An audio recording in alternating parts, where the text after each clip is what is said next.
All right, and welcome to Fast Break Breakfast, NBA podcast. My name is Keith Parrish, and I'm here once again through the miracle of computer phone with my buddy Dave Dufour.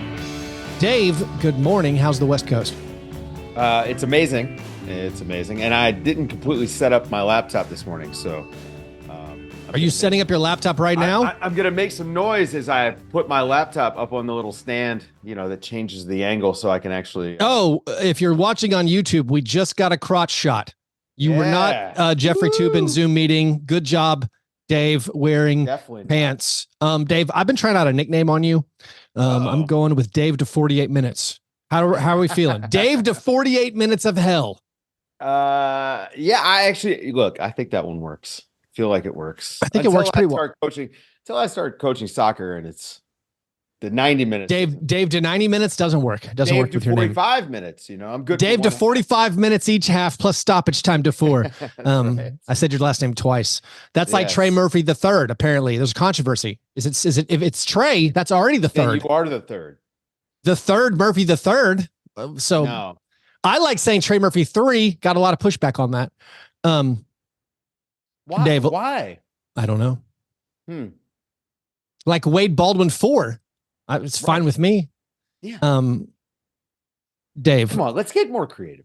A lot of people last week when you showed up on the show and Fast Break Breakfast returned to a public feed for the first time in a couple of months. The most common response in the question was, is this directly in response to LeBron James and JJ Redick launching their podcast, their two-man podcast? And yes. Mm-hmm. Yes is the answer. Yep. We saw that JJ and LeBron were doing it. I mean, you got to credit, in the podcast world. You don't have to credit it. No, I'm fine. I'm fine with crediting it. I'm going to sound like a hater, but it's okay. I'm okay sounding like a hater. I like that everyone has the same content brain we all have, where the genesis of apparently the JJ Redick and LeBron James podcast, and JJ Redick has a very successful podcast of his own. It's not with LeBron James. But he's having dinner apparently with LeBron James during the in-season tournament, and they're having a good conversation. And their thought is not, you know what? This has been some really awesome personal time we've just spent. I really enjoyed getting to know you. I enjoyed talking about our passion. Like that was a beautiful evening. No. The thought was, this was great. We should package it and sell it. And I'm not criticizing. Same thing. I have my kids say things to me like they're looking over my shoulder while I'm picking up fantasy basketball players in the morning. And like my 6-year-old's like, Dylan Brooks, we don't like him. And I was like, what? And then my 9-year-old goes, yeah, he betrayed the Grizzlies. And I'm like, well, he didn't really betray the Grizzlies. Like he just took a better job offer. And then my 9-year-old son, who has not been coached in this information, who doesn't even really follow the NBA closely, I can't get him to watch games with me. He says, yeah, but Dylan Brooks bragged too much and the team decided they could find a different player. And I was like, that's kind of true, but also content brain. I said, I'm going to say this on my show. Also, I wish we were recording. It's not just that I'm having a beautiful moment with my children. I was like, man, I wish the cameras were on. Could go viral. I'm the opposite. I all my best conversations are not on a microphone and get nowhere close to a microphone. And especially the basketball ones, because listen, unless you're famous and have a TV show and have visuals or whatever, and I don't know how good the show is or not because I haven't watched it, but unless you're famous and have a TV show or something like that, nobody's listening to you talk about, I think I keep seeing clips of split cut conversations. That's good for like 5 or 6 episodes or whatever they're going to make before they get bored and do something else. But we've been here for years. We tried this before. It's not a thing. You mean, as it is, what are you talking? Everyone. When you're talking about the NBA media trying to actually talk about plays. It's always the same stuff where it's like, get tired of the narratives and we're going to do a different thing. And we're going to get more into the X's and O's. The truth is talking X's and O's is actually not that exciting to listen to. It's just not. You have to have visuals. You're right. I don't want to be a coach on the internet. That's not what I have fun doing. I like coaching in the real gym with a board so I can draw up plays with players who understand terms and things like that. It's not fun to me to be like, all right, I'm going to coach you guys up now. Yeah. It's not that fun. And play breakdowns they're at least a little bit more fun, but that's something for television. I think podcasting is supposed to be a good time. So I don't know. Is this show a podcast or is it just a video show? Like our show or their show? No, their show. Oh, I don't. Yeah, it's a show that benefits from having video clips. Show where guys are drinking expensive bottles of wine and talking about basketball concepts. Any audio show that is around drinking and eating, kind of a bad idea. Because you need to edit all that out. Right. Like, also, just trust us. We're drinking wine. Yeah. The chewing. Yeah. You can't. There's a small minority of the population into it. Killing me. What? I got to tell you, the internet's killing me because I don't seek out watching other people eat. No. And I see it every day. Most people actively avoid this. You're not unusual there, I don't think. It's annoying to me that I am just inundated. Man, this is an old man pod now. You've gotten too complainy, Dave. Look, man, people will be cooking food on the internet and it sucks you in, the dopamine hit. Oh, wow. Hey, that looks pretty good. I might. How many? Until I watch these people eat it. How many podcasts does the Food Network have? I would wager so many, right? But like cooking shows, that's a visual medium. Well, right. But you need to see what's happening. Podcast to me is like doing a basketball X's and O's podcast. You got to have visual. So let's come up with a new term for a video podcast. I said we call it a TV show. Yeah.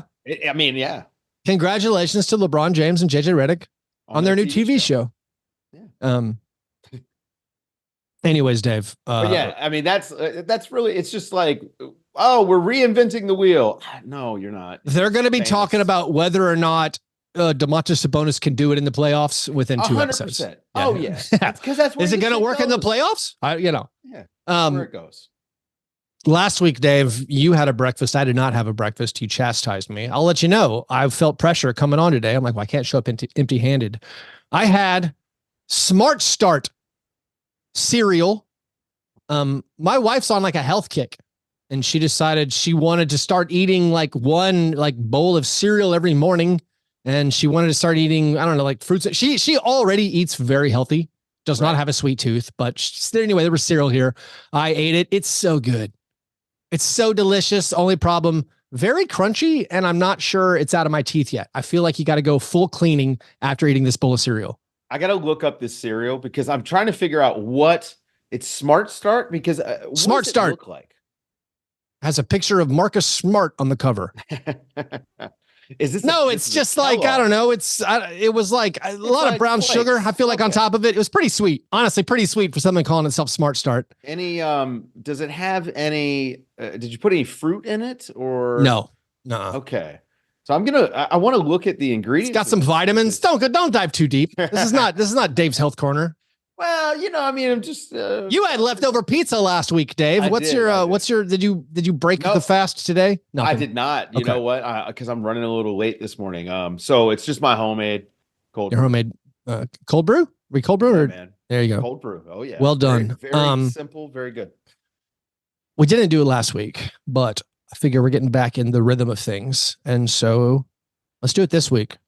After our breakfast, I'm going to do my breakfast in bed. Apology. This is my opportunity to make right something I got wrong in a previous episode. And Dave, there was at least one factual error in the last episode. I feel bad about it. I mean, the spirit first episode in a while. The spirit of what I said, always truthful. That's just don't judge me by the letter of the law. Judge me by the spirit of the law. Did Giannis Antetokounmpo travel with 5 seconds left in a tie game last night? Maybe, but spirit of the game, and maybe he was trying not to travel. We'll look the other way. I said that Amari Stoudemire averaged 30 points per game in his second season. It wasn't really close to being right. It was more so his third season. He averaged around 26 points per game. His second year was around 21. It was that third season where he was second team All NBA, was really all of a sudden like, this is an elite all-star. And I was looking at him thinking, wow, this guy might become one of the best power forwards of all time. Did not happen for him. I was correct about Vince Carter's second year. Vince Carter's second year is when he averaged about 25 points per game. And then I was looking at his Basketball Reference and I'm like cross-checking it with my memories. And I was wondering, like, was Vince Carter's second year his best season? Like, I feel like statistically it's either the second or the third season. And then I started wondering if we could get, like, Ben Taylor to do a Hall of Famers who peaked in year 2 series and how fun that would be. That actually, I'm going to pitch that to Ben. That's a good idea. That's a good idea. How do you make the Hall of Fame if you peak in year 2? You play for forever. Or you just get by on your good looks and dunks for a solid decade, and then you become a role player who's roundly praised for accepting a lesser role. Sports writers love that kind of thing. Although we don't even know if sports writers vote on the Hall of Fame, right? It's still a secret cabal. No one knows who puts them in. Is this the Grant Hill track? So I don't know, because Grant, sort of. I mean, Grant Hill, absolutely amazing.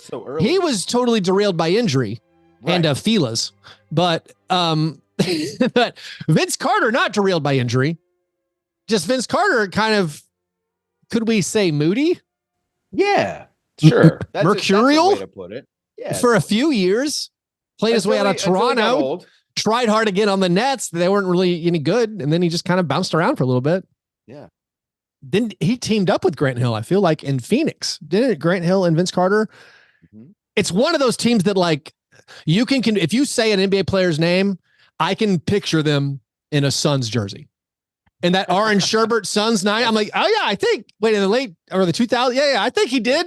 You could say anybody. Shaq. I mean, Shaq. Oh, I'd believe it.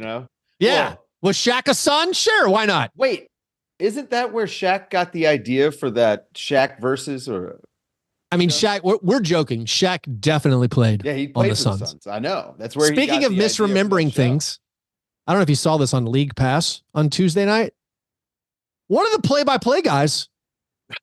Yeah. Did you saw this? Talked about the Celtics winning the title over the Warriors 2 years ago. Yeah. And double down on, like, I'm sympathetic, man. Like, I am too. Because, like, you freeze. I freeze. Like, I have the ability to go back and edit things, but, like, I've heard myself talk enough where I'm like, I said the totally wrong thing. And I am, in my mind, notoriously terrible at remembering what happened in the NBA in years past. I can't remember any dunk contest winners. I can't remember, like, all-star games. I can't remember the playoffs. So this guy was like, yeah, the Warriors lost to the Celtics in 6. And then he, like, came back to it like, yeah, Celtics were great. Won the title 2 years ago. It's like, they did not win the title, brother. I mean, I fell for him too. We talk too much. Yeah. And there's too many things happening. There's 1,230 NBA regular season games every year. Also, I imagine being the play-by-play guy for a basketball team. But isn't there like a team? I mean, you hope there's these redundancies, these backups. Oh, there's like stats and info. You hope when ships lose the ability to steer, there's some kind of redundancy that can move the rudder. Called a backup generator, actually. Or a few. By the way, shout out to Patrick Kirkner in the Fastbreak Breakfast Slack. Navyman giving us all the details of the redundancies of Navy ships. Saying there's just country strong, like the last line of defense is the country strong guy by the big lever, where they're just like, if 30 things break, those guys going to use some hydraulic pumps or something and make it happen. Anyways, to manually move the rudder. I also sympathies to Reggie Miller calling the game on TNT on Tuesday night. Who, like, all right, I understand there's nothing you can do if you're calling a game. If you're like, hey, this game's getting out of control, they might want to call a timeout and settle down. There's nothing you can do if Austin Reeves decides to pull up from 30 feet and drill a huge shot at that moment. Like, that's a no, yes shot. Okay. Right. So I don't care that Reggie Miller said, hey, maybe call a timeout here and slow things down. You got to get settled. And then bang, 3. But after the bang 3 went down, he yells, Anthony Reeves with the big shot. And I was like, These guys, maybe they're overworked. Everything is. Yes. Yeah. Well, because they all have too many jobs, number one. Like, come on, spread that wealth out a little bit. JJ Redick, maybe let somebody else podcast. Retired players, my God. But I get it, because like I actually love Reggie on a call, and I don't listen to a lot of broadcasts, but I am excited when I happen to unmute it and it's Reggie, because he actually is enjoying it, right? Like, oh yeah, we could say, you can listen to people and say, oh, that analysis is better or whatever. I just don't care. Reggie is good because he is having fun and enjoying it, and he's not grumpy. Yeah. Now I happen to miss Van Gundy and Mark Jackson, because I think that they were better than people would give them credit for as entertainers. But the grumpy. So you thought as entertainers they were better? They're fun. Oh yeah, they rubbed me the wrong way. See, I like them. I actually would listen to a podcast with those guys, and I don't really like podcasts like that. Yeah. But I do think that just Reggie being like excited is a huge improvement. And so when you've been talking about Anthony Davis for 3 quarters or whatever it was, right, or 3.5 quarters, and Austin Reeves hits a 3, I get it, because he was excited. It was excited. Yeah, that's the moral. If you're having a good time, your content is entertaining cares. Usually. Yeah. Anyways, and nobody cares if you make a mistake. Yeah, no one cares if I got that Amari Stoudemire thing wrong. They just love the spirit I was saying it in. I hope. It's like when Steph Curry throws the ball away. Oh yeah, if you throw it behind the back out of bounds past the end of the fight, who cares? We all had a good time. That was Warriors, amazing. Hey, remember the Warriors won that 7-game series? That's right. It's not true. Anyways, those were our apologies. Let's get into this incredible gambling story right after this short break. All right, Dave. Last week, we might have alienated some of our more, what's the right word? Creative listeners. We were kind of railing against the NBA's full-fledged, full-throated embrace of gambling, mainly the integration of gambling into their league pass. Because I'm more of, call me an old stick in the mud. Call me a little more conservative on this thing. Like, don't shove it in our faces. I like gambling. I think it's fun, but like there is a literal problem with the fact that like a lot of the gambling profits come from poorer people. And also like, we don't want to get like kids and stuff involved in it. This is like maybe adult activity. Let the adults do it. It doesn't need to be in the league pass. Anyways, people can, disagree on that. However, they're wrong. However, Dave, I don't want to call this scandal hilarious, but it's a little bit funny if you remove yourself from the personal element of it. The Jontay Porter, of course, Michael Porter Jr.'s brother, Jontay Porter has been sent away from the Raptors while the league investigates some fishy gambling activity. The people who are opposed to the league's full embrace of gambling are like, see, I told you so. We knew this was going to happen. The details that we know of this alleged gambling, according to Adrian Wojnarowski and ESPN, these details are incredible, Dave. So Jontay Porter, if you don't know, is on the Raptors. The Raptors stink. The Raptors are losing lots of games. They've lost 11 straight games. Is it easier to maybe manipulate gambling lines when the league incentivizes you not to win? I don't know. I'm just asking the question, Dave. But what happened was there's these 2 games. One was a week ago on Wednesday, March 20th. I think the first one was January 26th. Mm-hmm. On both of these nights, there were some pretty heavy wagers placed on Jontay Porter's player props, the over-unders for Jontay Porter. On January 26th, DraftKings, after the day was over, was like the biggest money winner of the day was Jontay Porter props, meaning like that's where the book lost the most money. That kind of raises an eyebrow on its own. Like, wait, why was everyone betting on Jontay Porter? But also, I don't know enough about like maybe just a few big bets could swing these things because they're player props. They're normally small stakes. Also, this gets to like the heart of my big question, Dave. Is about the economics of it, the economics of the crime for Jontay Porter, because usually you can't win that much money because the casinos don't let you bet that much. Right. But anyways, the most profitable player prop bets across the entire NBA were on these Jontay Porter props in a game he left 4 minutes into the game. He played 4 minutes and then he's like, my eye hurts. I re-injured an eye injury, or my eye. Anyways, last Wednesday, Same thing. Biggest money maker across all the sports book for the NBA was Jontay Porter player props. And guess what Jontay Porter did again? He left the game. This time he said he was sick. He played 4 minutes and left. So all these Jontay Porter props hit. And so whatever, it was flagged by all the data analysts, the NBA, the teams, they track all these gambling lines and like it was flagged and I guess they're investigating it. And again, now what Jontay Porter did, that's the alleged part. The fact that the Jontay Porter props were the biggest winners and he left each game early, meaning all the unders cashed, that part's fact. Those are facts, yeah. As we know them, right? Like as has been reported. As has been reported. I haven't done the research myself, according to ESPN.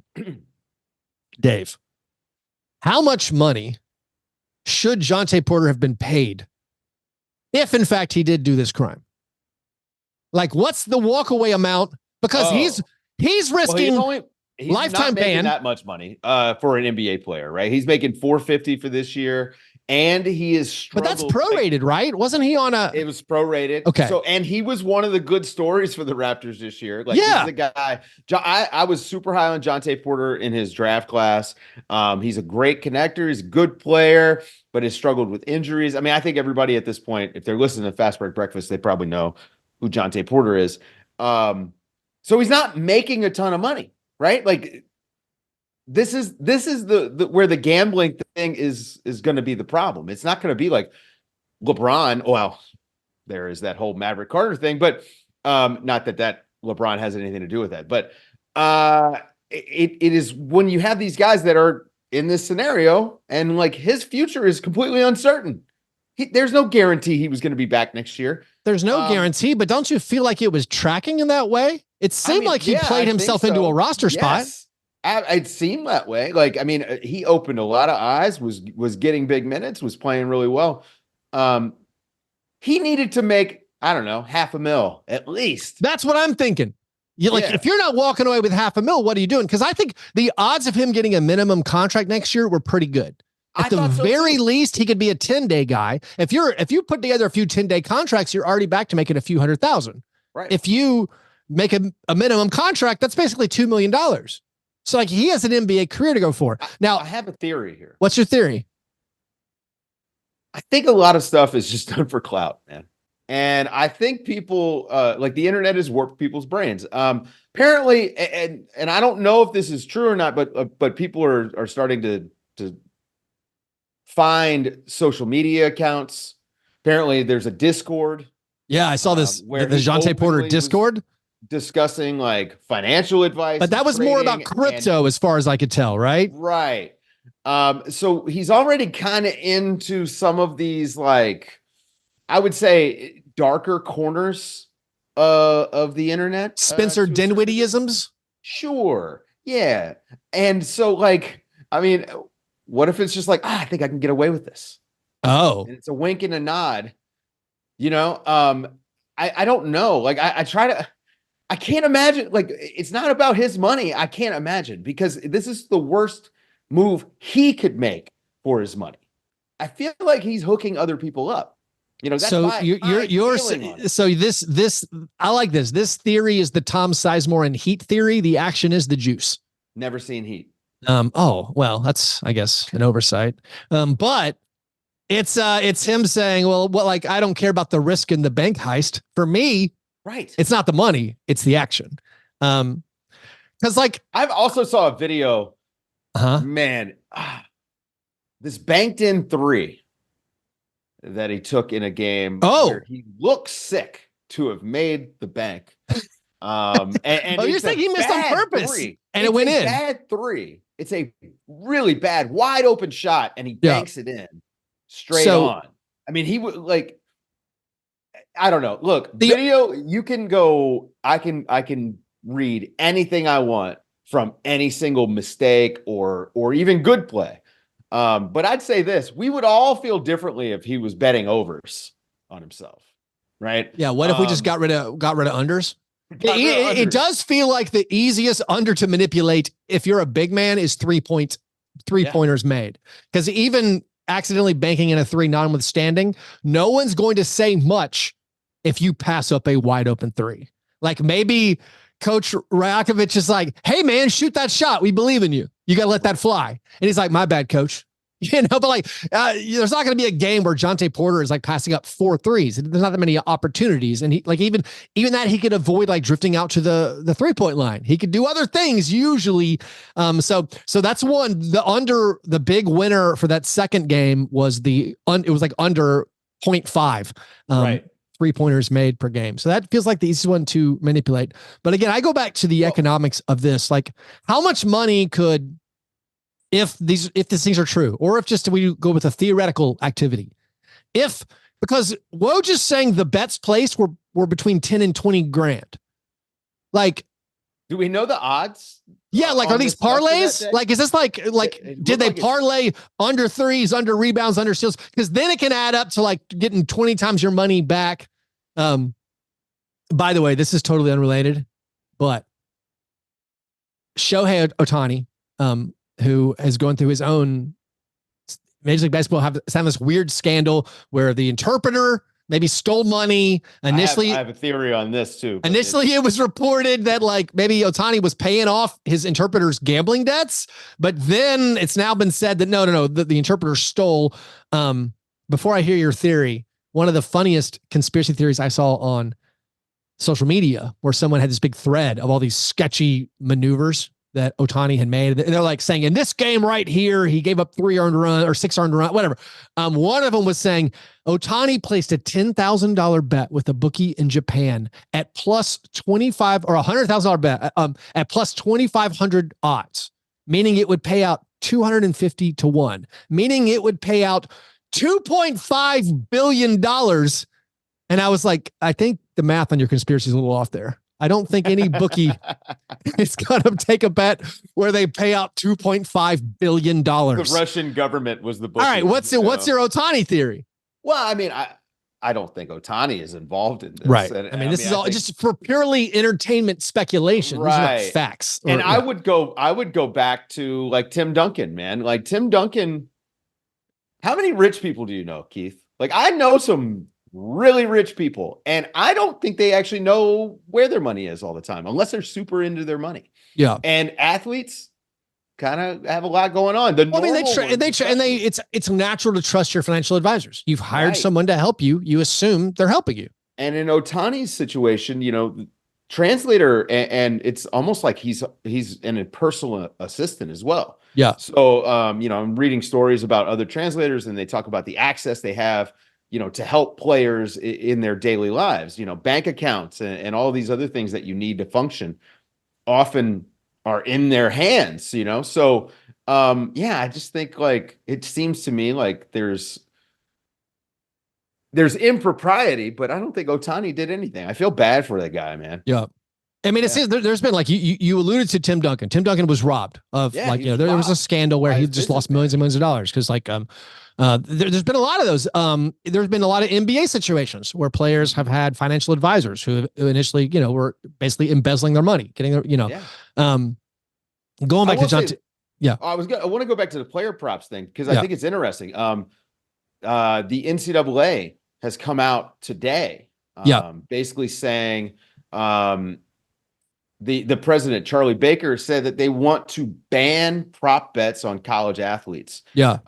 And now they're saying this because of like the way the fans are treating players, which is legit. Yes. Okay. Yes. But also, how much of a loser are you if you're betting on some kid to do something and they don't do it and come on, man. I mean, you say how much of a loser, but that's like that's everyone funding all the podcasts. I know.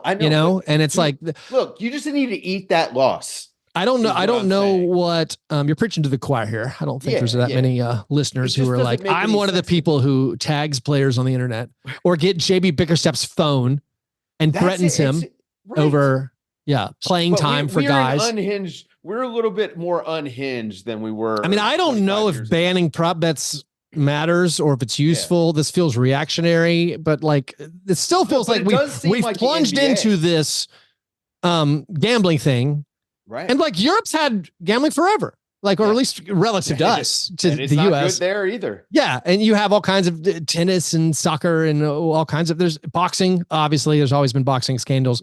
Yeah. But I still So, Dave, in the movie Heat, here's one thing I like about crime movies. I like the economics of it. And this is where I go back to Jontay Porter. Let's say they placed $100,000 bets. Let's even say they won like, I don't know, they got 10-1 on their odds or 20-1 on their odds. And they won $2 million because of this like scheme. I go to like, well, what's the payout? Did Jontay get half of it? Does Jontay get 75%? Because even then it's like, that's not even 1 year in the NBA. If you get that guaranteed deal next year, going to Heat, one of my questions where I'm like, wait a minute, they fronted $250,000 for this next job. Where's Macaulay get $250,000? Like, what? He took $2 million from the last one, and then you have to pay 30% to the fence, and then you got to launder your 1.4 that's left, and then you're dividing that 6 ways. What is everybody walking away with like 180,000? And you got to front 250 for the next one? No one's getting ahead here. No. Yeah. Canonically, I appreciate that. Have Dave, you done the math on Ocean's 11 by any chance? I haven't. Well, that one, Terry Benedict's casinos, what they walk away with way more. Yeah, but even the economics of Ocean's 11, where I'm like, wait a minute, how are they paying for all these things? They talk about it, the equipment.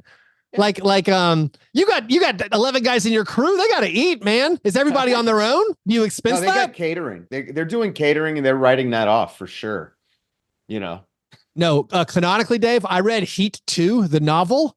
Canonically, Neil Macaulay has a bunch of cash left over. He's got a pretty good nest egg from the previous jobs that maybe helps him carry him through some of the other jobs. I really love heist movies. And every time I try to start Heat, I can't. I like the heist movies, but also I'm always thinking about like, wait, who's paying for that diner? Who paid for that fancy drill that you just left? You just left the drill. That thing's got to be worth 20 grand, probably in like $1994. You're just leaving it? You got to walk away? You got to get a new one for the next job?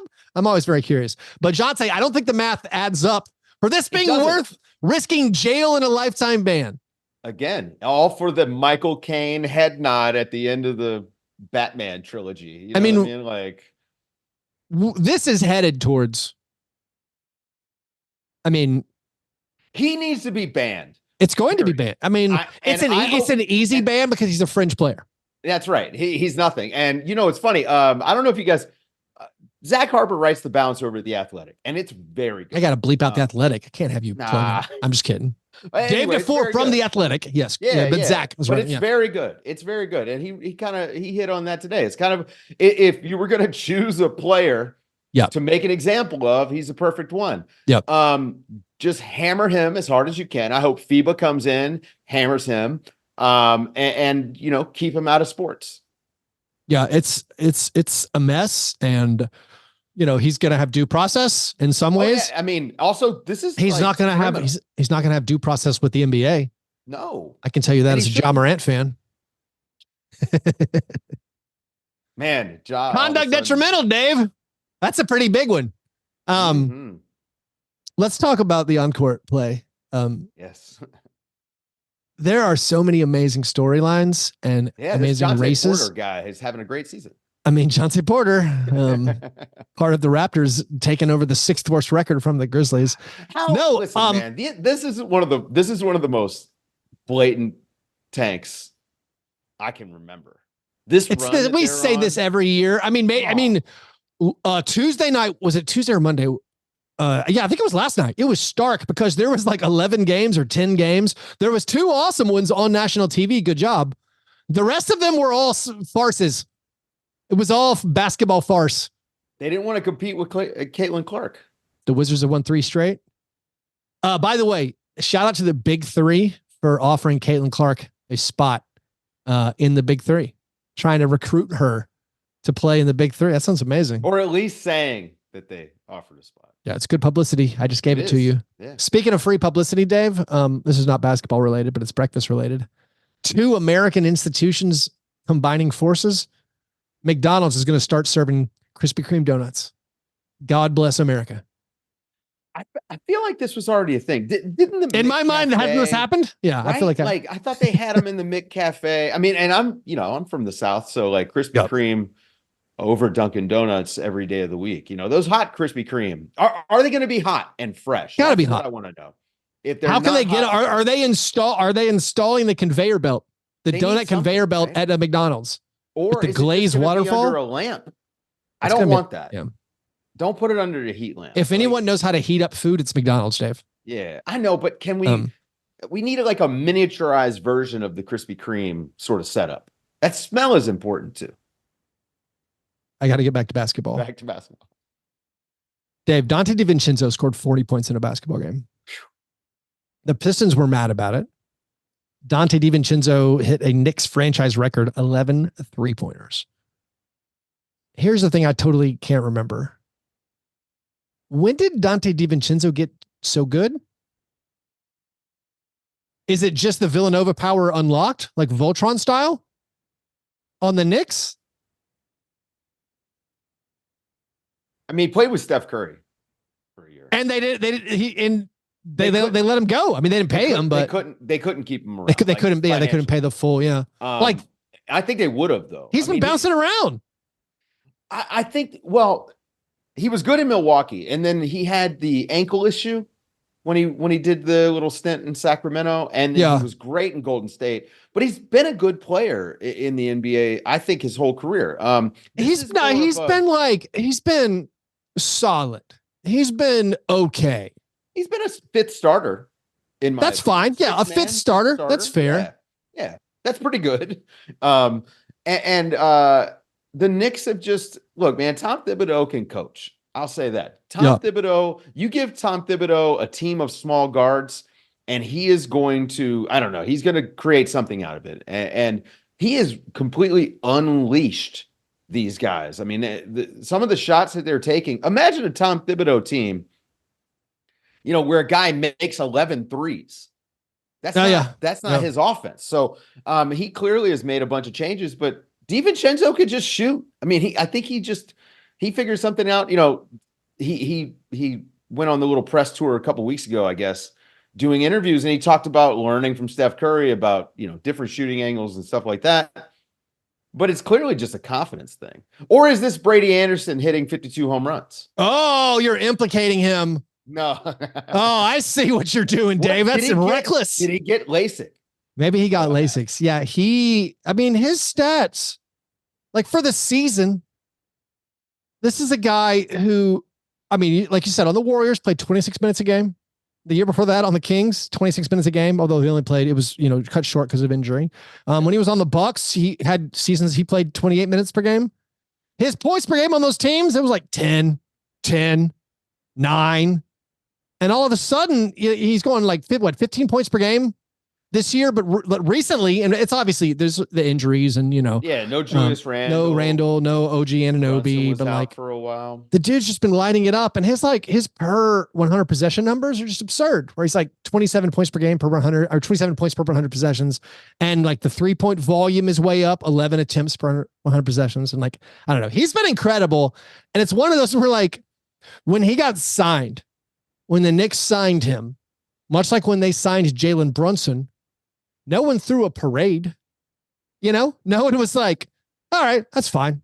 4 for 4. Is it like 4 for 46 or something? It's like that MLE signing. You're like, that's pretty good. But like, no one was like, this is an unbelievable deal. And now you're like, what an unbelievable deal. And the same with Brunson. Now you're like, that's the best contract in the NBA.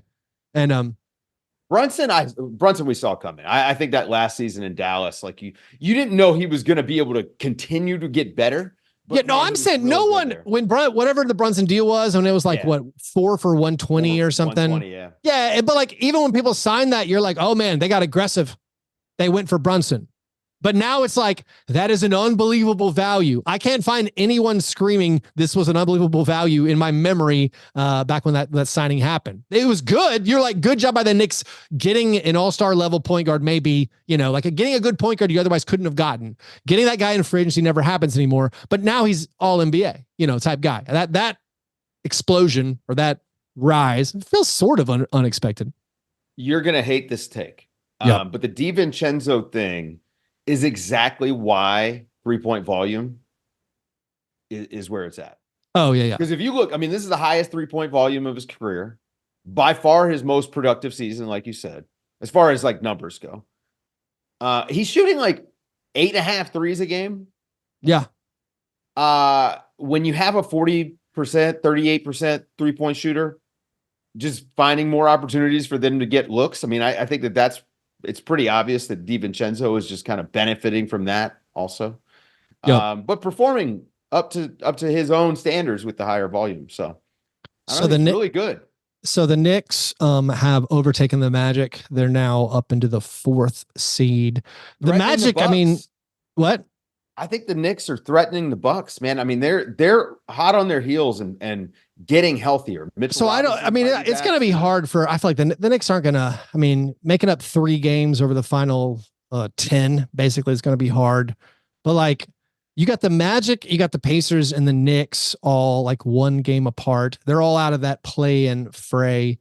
It's so funny. We're like, I don't know if this is just my West Coast or my Western Conference bias. Like, I think the Knicks are quite good. The Cavaliers have been a strange team. I mean, both the Knicks and Cavaliers just aren't healthy. They haven't been healthy basically all year.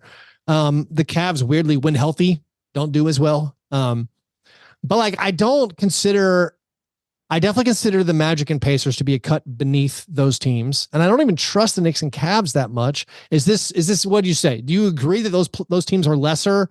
Like, I have more fear of the Western Conference. Like, I have more fear of, maybe this is just big market bias. Maybe this is big podcast bias where I'm like, I feel like the Suns or the Lakers even, or like the Mavericks, I take those over the Magic or the Pacers.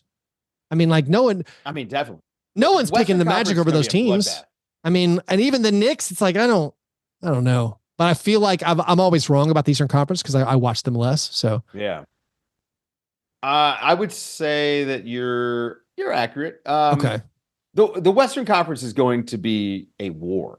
Yeah. There is no easy series, in my opinion, unless the Warriors make it out of the play-in. Then I think. I mean, the Warriors the Nuggets will stop. The Warriors are. I mean, this is like the big story is like if they make it. The Dillon Brooks Rockets. Oh my, they are not the Jalen Green Rockets. Jalen Green is amazing. Jalen Green's been playing so well. I know Rockets fans were not supposed to point out that it's like because Şengün's not playing, that all of a sudden it's like Jalen Green and Amen Thompson theory. And like, yeah. Oh man, the Rockets are so cool.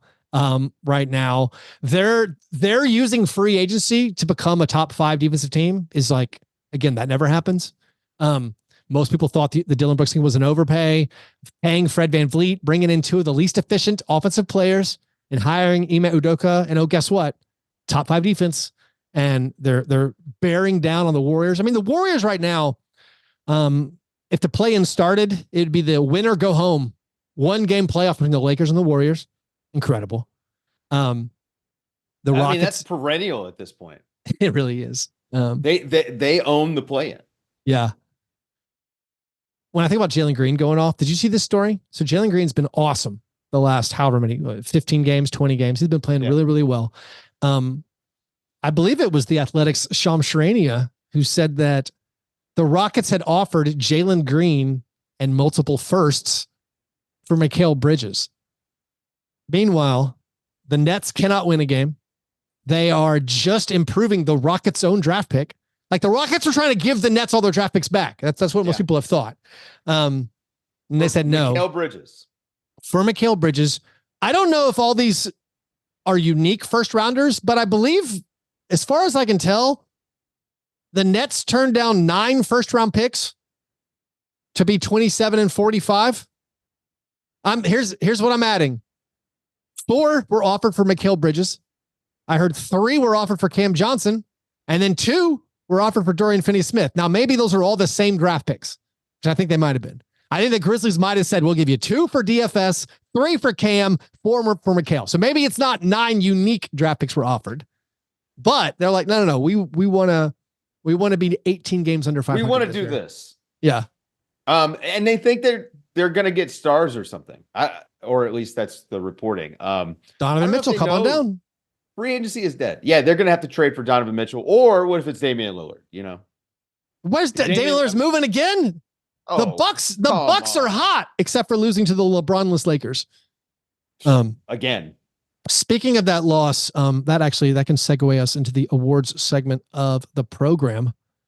The International Stackhouse of pancakes. This is where we recognize the worst performance in a box score, Dave. I only say that because Damian Lillard was an honorable mention in this game against the Lakers. A Juju Watkins-esque 9 for 29 in this game. But again, merely an honorable mention. Our other honorable mentions. We have Desmond Bane and Dylan Brooks, 2 for 13. Keontae George, 3 for 14. Jaren Jackson Jr., 4 for 18. The Fantasy King, Delano Banton, 5 for 19. Larry Market and Kobe White, 6 for 20. And Jalen Brunson, 7 for 24. So a ton of honorable mentions, but 3 nominees this week, Dave. These are the 3 worst shooting performances over the past 7 days. By the way, shout out to StatHead, okay? I've been using Basketball Reference and StatHead for 9 years to do this show. It used to be very hard. I had to manually enter all these things. In the last month, they finally introduced a new tool where you can just say last 7 days. I can now search for the last 7 days. It used to be very difficult.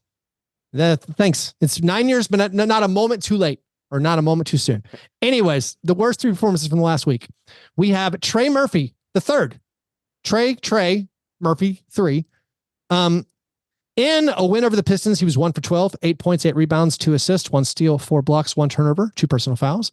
Malik Monk in a 2-point win. He was 0 for 11 with no points, 1 rebound, 5 assists, 2 turnovers, 3 personal fouls. And then Jaden Ivey in a loss to the Knicks was 2 for 14, 9 points, 4 rebounds, 2 assists, 2 steals, 1 block, 2 turnovers, 2 personal fouls. Dave, in your opinion, what's the worst game? We had Trey Murphy, 1 for 12, 8 points, 8 boards, 4 blocks. I mean, that's honestly a good line other than the shooting. Malik Monk, 0 for 11, no points. Jaden Ivey, 2 for 14, 9 points. What's Malik Monk's job? I believe it's to be the best 6th man in the NBA, of which he is. Points. Yeah. I think it's Malik. That's the best line. 11 shot attempts, no points. That's impressive. I mean, look, it would have been worse if it was only 8. I'll say that. Hey, they won the game, Dave. That's the most important thing. That is the most important stat. Congratulations, Malik Monk, on winning this week's International Stackhouse of Pancakes. By the way, I've been watching some YouTube summaries of USC women's basketball games after our thing last week, where I'm like, these Juju Watkins stats are incredible. I have to know more. Post-game shows? No, like YouTube now. This is, I want to give you a little glimpse into how amazing our world is now.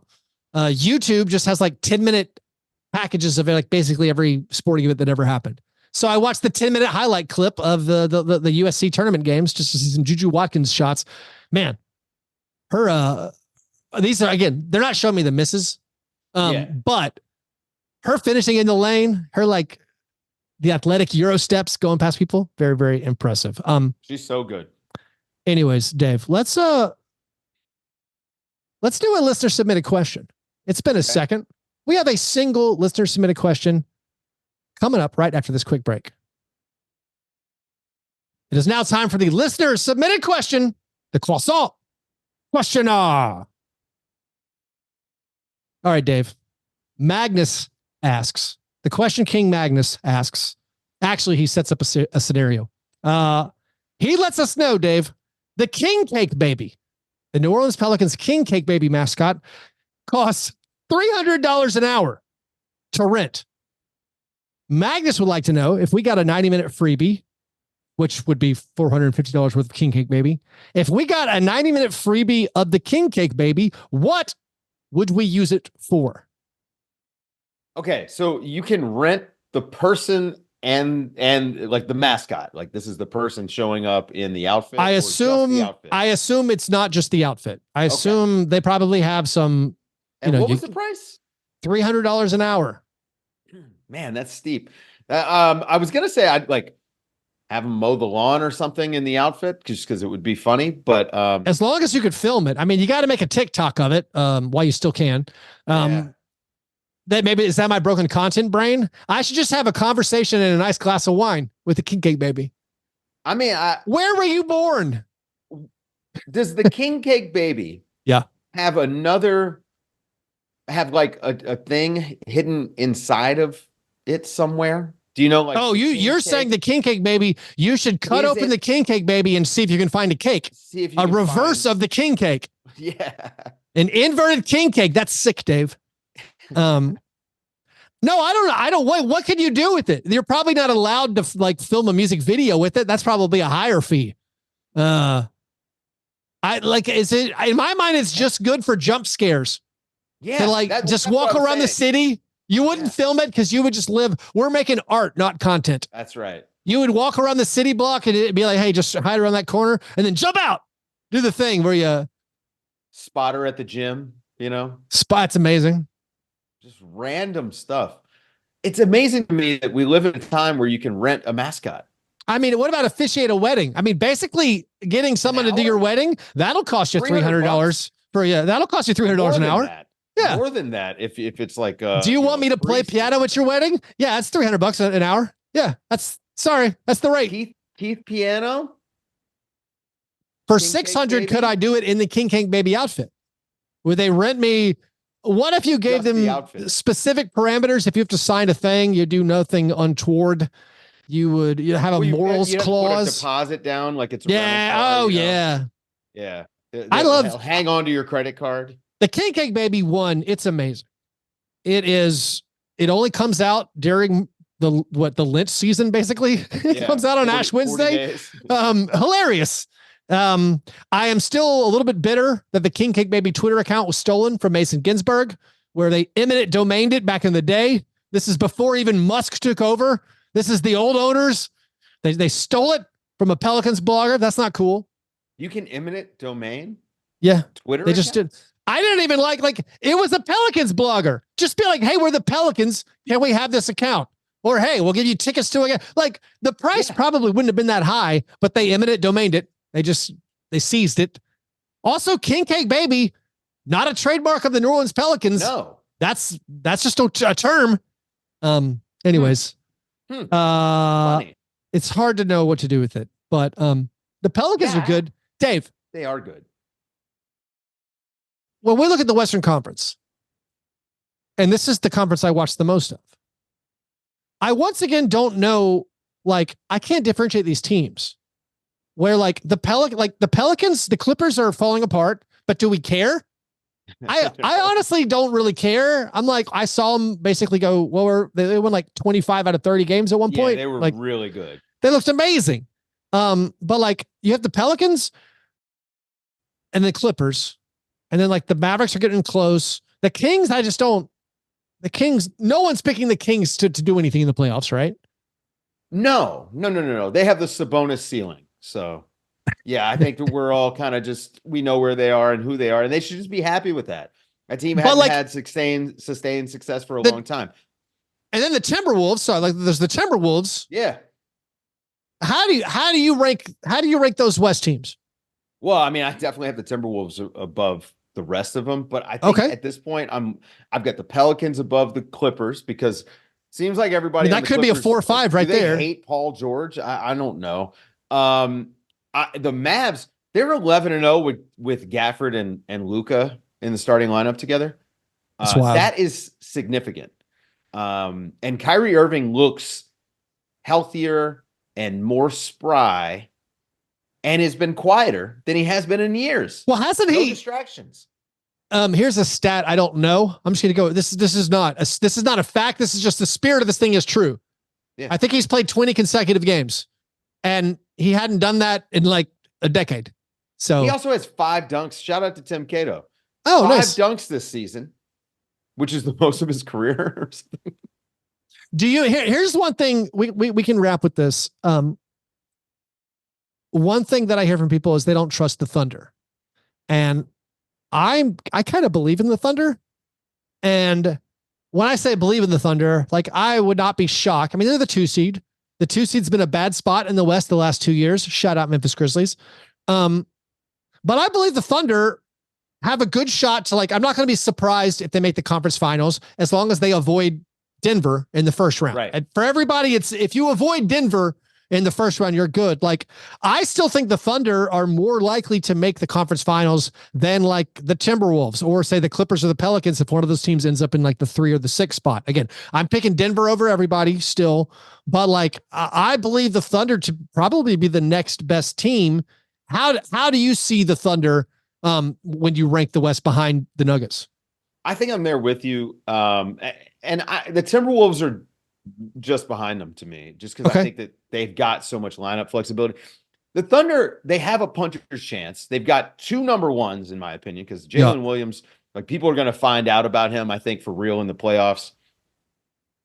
Did you watch the Pelicans game last night? I mean, Jonas Valanciunas could not play.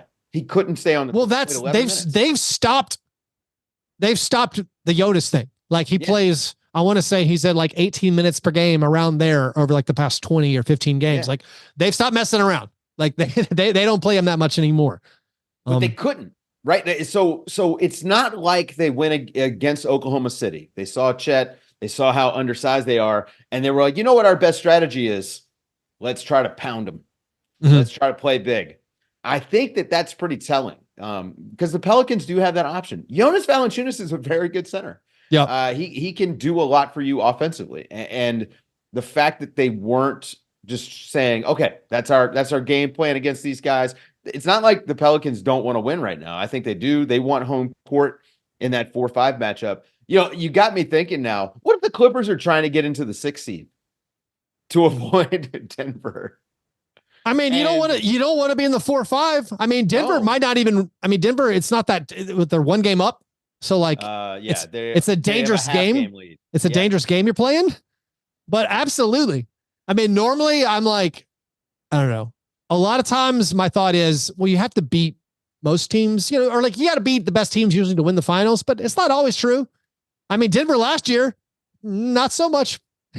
They did not have to play the best teams, it seemed like, to get to the finals. And so, I would think you definitely would want to be trying to avoid that 4-5 spot if you're in the West. I just don't think that the Clippers are good enough to be cute like that. So I'm not going to say that that's what they're doing, but it would be funny to me if that's what they were doing. And then all of a sudden, if you look at the standings, like, they're only a game and a half up on Dallas. Yeah. Half a game up on New Orleans. Yeah. It's going to be an awesome, I think, finish to the year. And especially everything feels wide open. That's how, like, and you have the Celtics who, congratulations, you blew a 30-point lead against the Hawks. Like, at one point, I understand it. You're on a 10 game, you're like on a 9.5 game run of just eviscerating everyone you play. And then, whoops, you have a letdown. Like, no big deal. But on the one hand, you have the Celtics. Did you want to say something about the? I was going to say, the Western Conference, I think the playoff is going to be a bloodbath. It's going to be some of the best basketball. I feel like all of us are looking at the East, like, how is Boston going to blow this? And that's what we're looking forward to in the playoffs. Like, how are they going to screw this huge lead that they've got on the field up? I mean, they're going to be. They have the opportunity right now to, like, go 12-1. Yeah. It seems like going through the East. Like, no one's going to pick unless they play the Knicks. No one's going to pick these things to go 6 games even, I don't think. No, man, they're really good. They're phenomenal. The bench is good too. This is the thing, like, low key has been happening for them the last couple months, is that they really have figured out, like, their bench rotation. They seem. Yeah, you're right. How are they going to blow it? That's going to be the question. But then you have everything else, though. I don't know. Like those teams I was talking about, like the Cavs and the Knicks and the Pacers and the Magic and whoever creeps in, like the Heat. Like is it going to be Heat Celtics conference finals? I mean, wouldn't surprise me.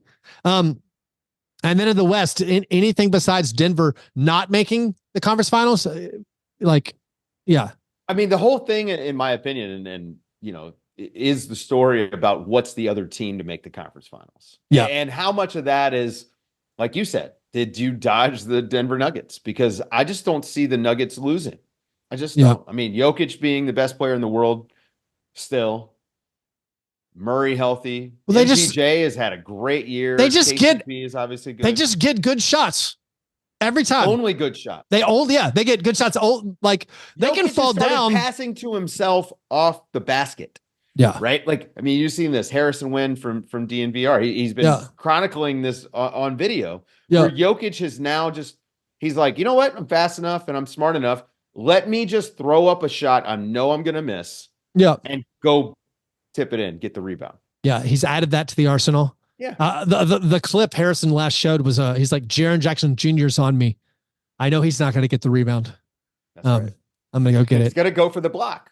Anyways, Dave, appreciate talking basketball with you. Everybody out there, if you want to support the show, you can go to patreon.com/Fastbreak Breakfast. Join the Slack channel. Subscribe to the YouTube channel at Fast Break Break. Also, shout out to this college player, Wade Taylor the fourth.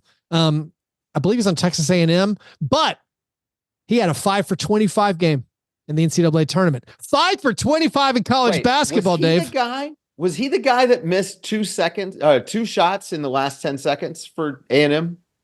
Yeah, I think so. This is the Houston game. I stopped watching this game, but apparently went to overtime. Oh my God. I was irate at this kid. I think this is who it was. 10 seconds left in the game. They've got the ball down 3, and he launches one of the worst threes I've ever seen. It was awful. Yeah. Awful. Yeah. He gets the rebound and proceeds with a couple seconds left to launch another awful 3. And somehow Texas A&M wound up with the ball at a baseline out of bounds, and he was not involved in the play, and they make the 3 and go to overtime. So, that guy, incredibly Dave, frustrating. Shoot or shoot. Keep it up. Keep it up, Wade. Keep launching. Real shooters make. Anyways, you guys are the best. Thanks for listening. And remember, breakfast is the most important thing.